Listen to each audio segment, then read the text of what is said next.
Have you ever wanted to can your own food from your garden, but you were a little nervous about how to do it? Canning your own food can be a safe and economical way to preserve your garden. It's also a great way to enjoy some of that garden in the wintertime or wherever you live in the different seasons. So if you're interested in learning how to can your own food, please watch this video and we'll get right to it.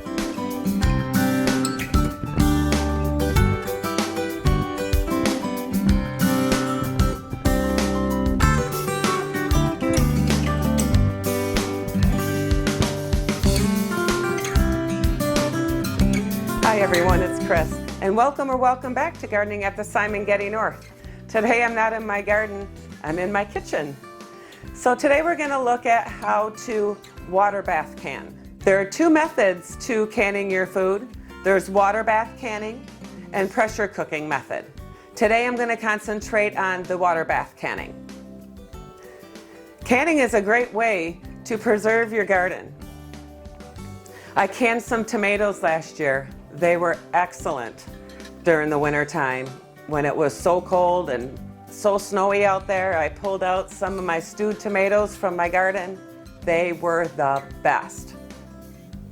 Canning uses heat to kill the microbes that may spoil your food. When the processing is done when you're canning, when the jars cool, you will start to hear pops, and that is telling you that there is a vacuum seal on your jar that you had just canned. You can can any time of the year actually. With the different things, when you get into the pressure canning, there's a whole world of different canning opportunities. But today we're going to talk about the water bath canning. And water bath canning is only good for high acidic foods, like pickling. If the fruits are all high acidic, to make jams, jellies, preserves. Tomatoes, you can do juices, stewed tomatoes, regular plain tomatoes, tomato juice. You'll need to add a little more acid to it just to make sure. I add a little lemon juice to it that helps make sure that the acid is high enough in there to make sure that it's safe for consumption when it's time to enjoy it. Many of the vegetables are low acidic, so if you want to can some of those, you'll want to make a brine. It's a vinegar water solution, and you would be able to water can those as well. But otherwise, if you're just canning them in water, they will need to be pressure canned. And if you're making a tomato sauce, if you put meat in it or start adding lots of vegetables like mushrooms and whatever else that is low acidic, that will change the acidity in your jar. So once you start doing all that, it will need to be done in a pressure cooker. Today we're going to talk about the equipment that you are going to need to water bath can. As you can see, I have two containers here. One is a pressure cooker, and you're probably wondering why that is here. And one is just this huge pot. It's very big, that I've used for water bath canning.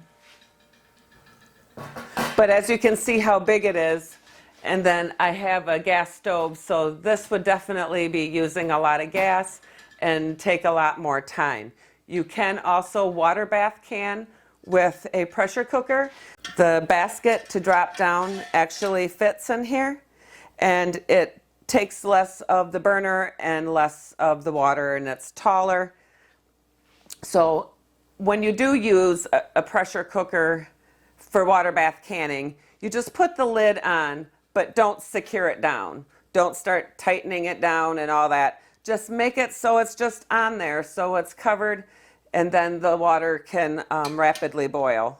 The other equipment I have, this is great to have because you can lower your jars all at once in there, and then when they're done you can lift it up and you can let them rest there for a little bit while they're cooling down.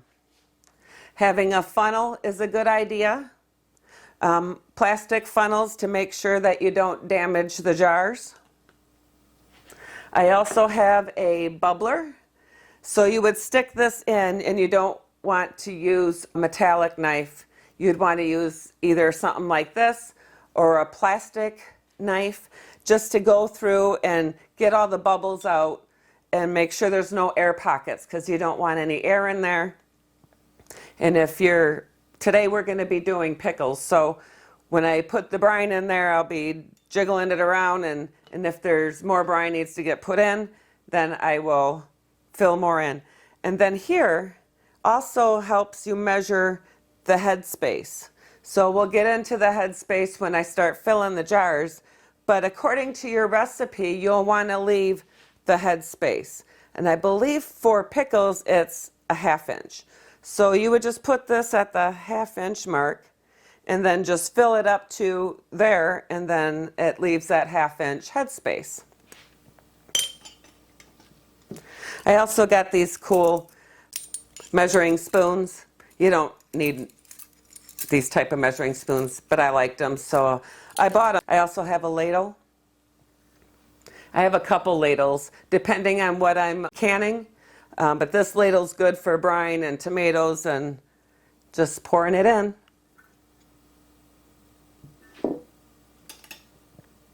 So then once I'm done, when I clean everything up, I put all my supplies back in here, and then I store it until the next time it's time to can again. Oh, there's another thing. I found these gloves. They're waterproof, and if this gets too hot, you can use these gloves and be able to pull stuff out without burning your hands. I think I got these after a couple canning sessions, and I found these to be awesome. The supplies, everything that I have here, I got on Amazon. I'll leave a link in the description box below for all my supplies, the gloves, everything. Oh, and another thing, you'll want these tongs. These will help if you have to dig in or just not want to touch the jars. These you can they're perfect. If you don't have one of these, you can always use these to fish out your jars. This is a must-have. Again, I can't stress high enough that you only water bath can with high acidic foods. You don't want to get sick. It's not worth it. So make sure that you are using approved recipes. I also have followed some of this. I have a U.S. Department of Agriculture, the complete book of home canning. I also have the complete To Home Guide Canning 2020. These are the USDA approved. And then I also have this Homestead Canning Cookbook that I've gotten some recipes out of in there as well. But these books are perfect resources for beginning canners. So you just follow a recipe and start canning your own food. So you heard me talk about the high acidity and low acidity. And what I'm talking about is the pH of the food. The low acidic food are foods that are higher than 4.6. So that would be considered low acidic food. Anything 4.6 and lower are considered high acidic foods. Neutral is considered 7. So if that gives you a gauge on the acidity of where foods are. So again, you want to make sure that you're water bath canning on foods that have the acidity of 4.6 or lower. So what I did to get ready, because I store all this stuff in my she shed, I brought it all in the house because I keep it all together. And what I did was, first I had washed my sink. All my cleaning surfaces, I made sure that everything was all cleaned and wiped down with Clorox wipes. You want to make sure that when you're canning, you want to make sure that everything is clean. You want to make sure these are clean, your jars are clean, and these are also needed in your equipment. I forgot to mention that. Jars and the lids and the rings. So what I did to prepare is I got my jars and I put them in hot soapy water and I let them soak for a little while, and then I washed them all out, and then I dried them over on a towel, and then I went ahead and I started washing all of my equipment. I washed cage to drop down, I washed my ladles, my tongs, my funnel, the bubbler, the gloves, and my measuring spoons. So everything got hand washed in hot soapy water. So now what we're going to do is I'm going to fill this up and we're going to sterilize the jars. So also when I was washing the jars, if you could see when I was washing them, I was also checking the rims to make sure there was no cracks or anything that might fail the seal of canning. I did that with each one because especially if you reuse jars before, I've reused these jars from last year, it's always a good idea just to make sure and inspect the jars to make sure that, you know, there's no cracks, there's no broken glass, anything like that. So you want to have clean jars and free of any chips, you know, make there's nothing, you know, from last year's stuff on there, you know.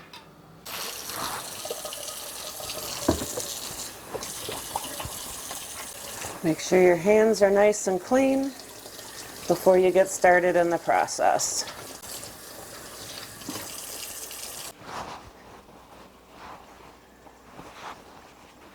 There, my hands are nice and clean, and then we can start getting our jars filled and our pickles sliced. So we're going to go ahead and fill my pot about halfway up, and we're going to go ahead and sterilize the jars in this pot. Once the water starts getting warm, we're just going to heat it up. We're not going to let it boil. We're just going to fill it up about halfway. And we're going to use this water to sterilize our jars, and then we're also going to use this water to process our jars.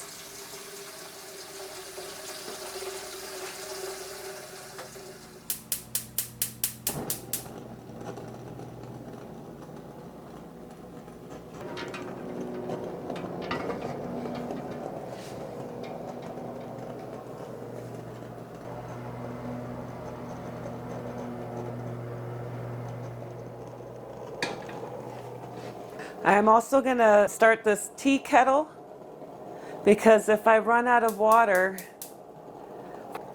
in the pot from sterilizing the jars, I can add hot water when it's time to process. So we'll get that going. So we'll have some hot water, and we're heating up the water here to get the jars sterilized. So the water is nice and warm now. So we're going to go ahead and add our jars to the water to be able to sterilize them. Get them all in here. And then I'm going to add water to each jar and let them sterilize.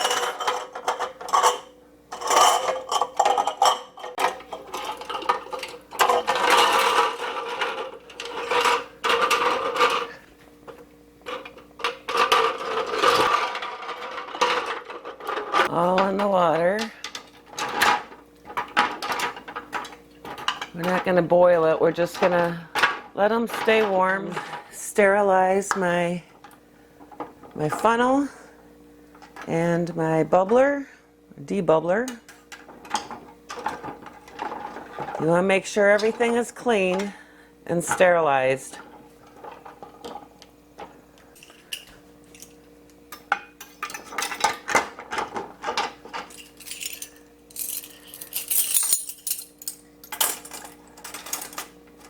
There. So while all that's getting sterilized, we'll go ahead and start the brine.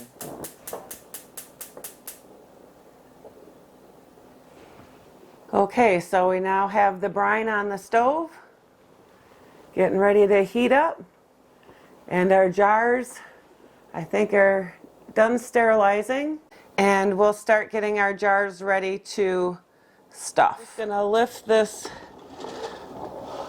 jar cage up. That's what's perfect about these, because you can get in there, dump the water out.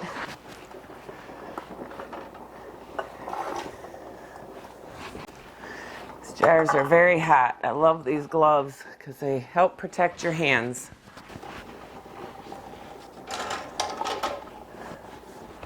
Okay, so now that the jars are sterilized, we'll go ahead and start adding dill heads to each jar. I've got those in here.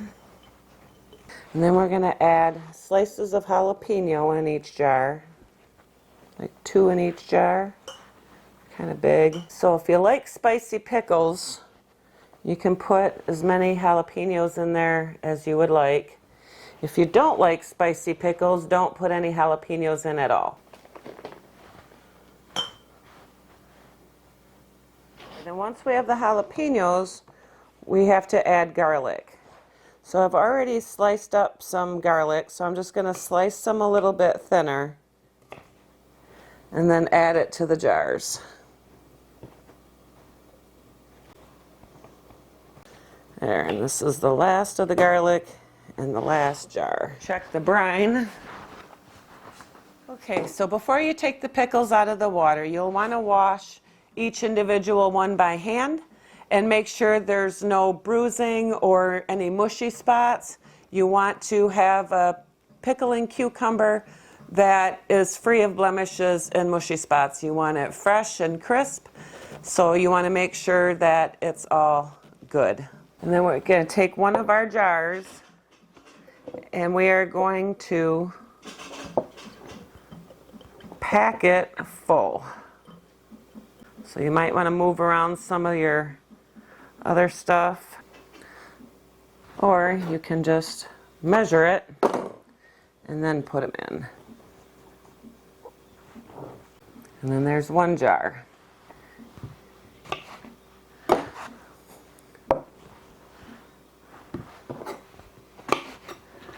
Let's do that.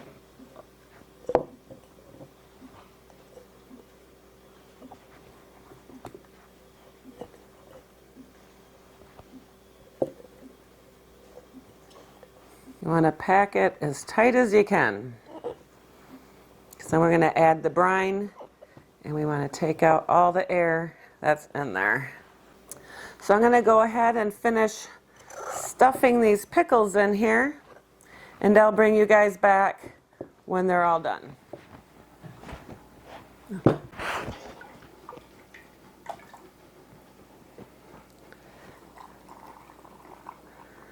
Here's where you can use the funnel to help with the mess. Take the funnel off, check for bubbles, make sure the brine is through the whole thing. All right, check our head space. Could use a little bit more.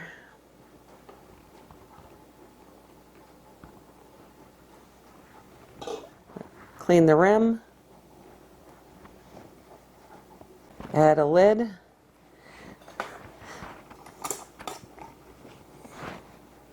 These lids were in soaking hot water. That will help make the seal once it's processed. So having these in hot water is a good idea. Washing the rings is good, but really no other processing is needed for the rings. So this one's completed, and we'll put in the processor.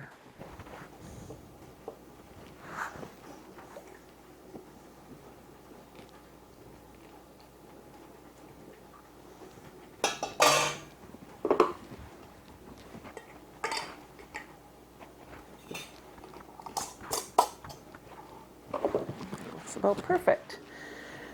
All right, so put that lid on. Put that in the processor, and let's show you the processing. All right, it's boiling in there, so I'm going to go ahead and submerge these carefully because there's only 2. Oh. And we're going to need more water.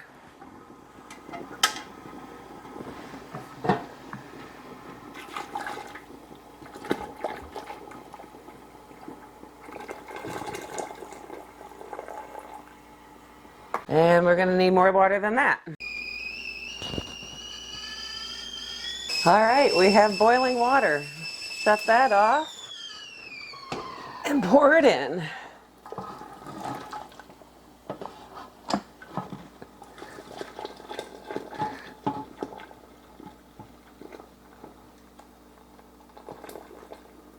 All right, looks like it gave it a good at least inch, inch and a half over the top.